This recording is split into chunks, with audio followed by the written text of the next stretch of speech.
다시 봄이 오다 사와 밤이 다녀간 자리, 서로의 온기. 사랑에는 순간이 있습니다. 말로는 표현할 수 없지만 가슴으로는 확실히 느끼는 그 순간들. 손끝이 스치는 찰나, 눈빛이 겹치는 한 박자, 침묵이 말보다 깊어지는 시간들. 오늘은 은희와 도윤이 처음으로 서로의 온기를 진짜로 나눈 이야기입니다. 조심스럽지만 확실한 그들만의 첫 번째 밤에 대한 이야기를. 비 내리는 저녁의 초대. 은희 씨, 오늘 비가 너무 세게 내려요. 문화센터 앞에서 도윤이 걱정스럽게 하늘을 올려다봤습니다. 택시 잡기도 힘들 것 같은데 혹시 괜찮으시면 제 집에서 비를 피해 가시는 게 어떨까요? 저는 잠시 망설였습니다. 그의 집에 간다는 것, 그것이 가지는 의미를 모르지 않았거든요. 괜찮을까요? 물론이에요. 그냥 차 한잔 하시고 비 그치면 바로 보내드릴게요. 하지만 제 마음 깊은 곳에서는 알고 있었어요. 오늘 밤이 평범한 밤이 되지 않을 거라는 걸. 그의 집, 그의 마음. 도윤의 원룸은 생각보다 따뜻했습니다. 깔끔하게 정리된 공간, 책장 가득한 책들, 그리고 작은 화분에서 자라는 초록 식물들. 예쁘게 사시네요. 혼자 사는 게 익숙해져서요. 하지만 오늘은 처음으로 누군가를 초대해 봅니다. 그가 생강차를 우려주는 동안 저는 그의 생활을 엿봤어요. 단조롭지만 정성스러운 일상의 흔적들. 혼자여도 포기하지 않은 삶의 품격. 은희 씨. 네. 제가 너무 조심스럽게 굴고 있나요? 갑작스러운 질문에 제 심장이 두근거렸어요. 조심스러운 게 나쁜 건 아니에요. 하지만 가끔은 용기도 필요하지 않을까요? 첫 번째 고백. 창밖으로 비가 더 세게 내렸습니다. 마치 우리를 이곳에 머물게 하려는 듯이. 은희 씨, 솔직히 말해도 될까요? 도윤이 차를 내려놓고 제 눈을 바라봤습니다. 당신을 처음 본 순간부터 마음이 불편했어요. 이런 감정을 가져도 되는 건지, 이 나이에도 가능한 건지. 저도 마찬가지였어요. 저도 솔직하게 말했습니다. 밤마다 남편 사진 앞에서 미안하다고 속삭였어요. 하지만 동시에 도윤 씨를 생각하면 가슴이 두근거렸어요. 정말요? 네. 죄책감과 설렘이 함께 있었어요. 그게 이상한가요? 전혀 이상하지 않아요. 저도 똑같았거든요. 손을 잡다. 그때 정전이 되었습니다. 갑작스러운 어둠 속에서 저는 약간 당황했어요. 괜찮아요. 촛불이 있어요. 도윤이 서랍에서 양초를 꺼내 켰습니다. 작은 불꽃이 방 안을 부드럽게 밝혔어요. 로맨틱하네요.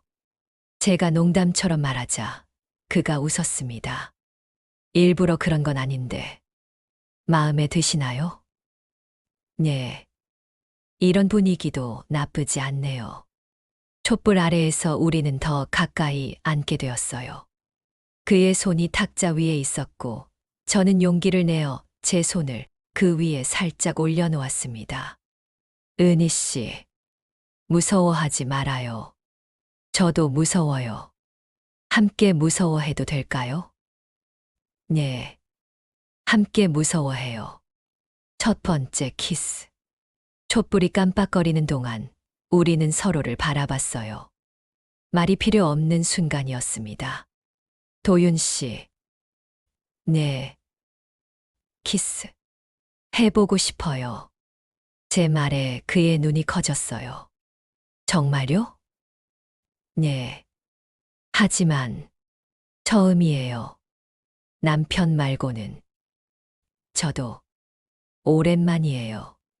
우리는 조심스럽게 얼굴을 가까이 했어요. 서툴고 떨리는 첫 번째 키스. 짧았지만 제 인생에서 가장 달콤한 순간 중 하나였습니다. 키스 후에 우리는 잠시 이마를 맞대고 있었어요. 어떠세요? 좋아요. 너무 좋아요. 저도요. 꿈만 같네요. 서로의 상처를 어루만지다.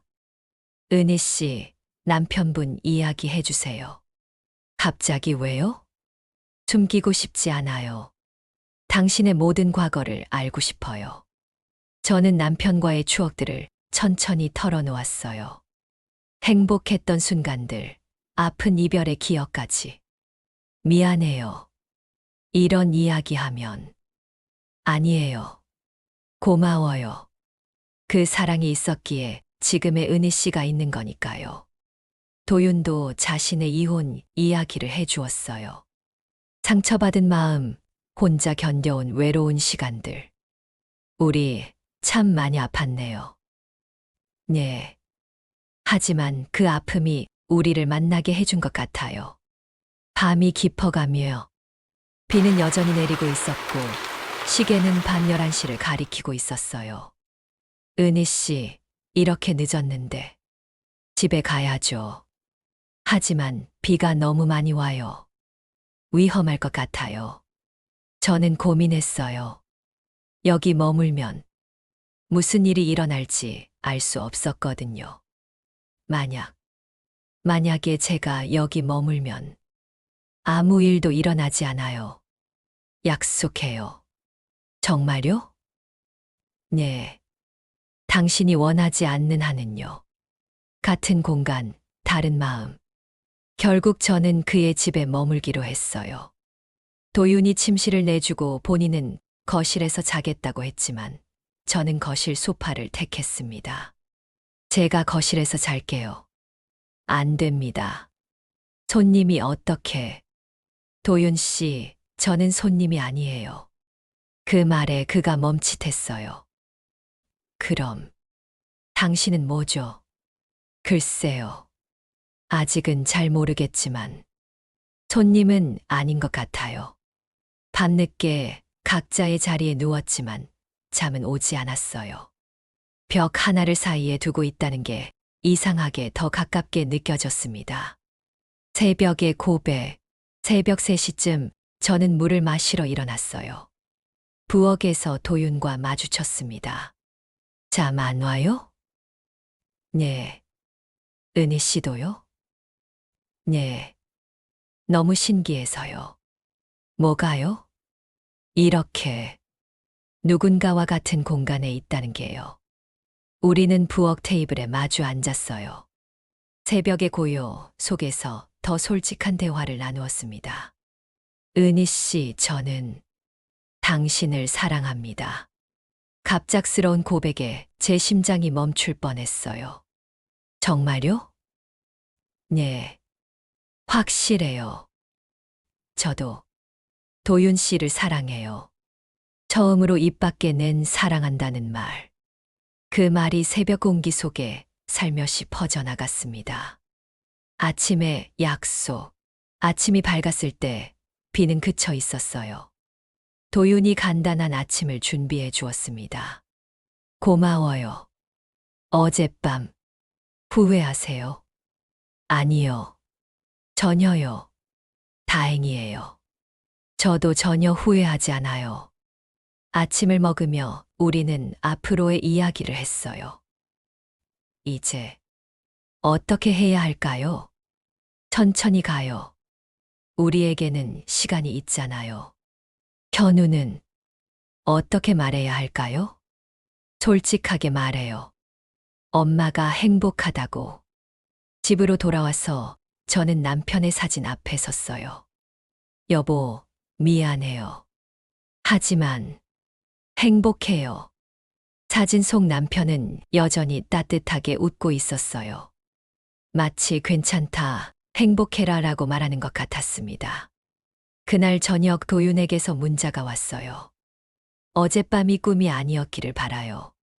오늘도 당신을 사랑합니다. 저도 답장을 보냈어요. 꿈이 아니에요. 저도 당신을 사랑해요.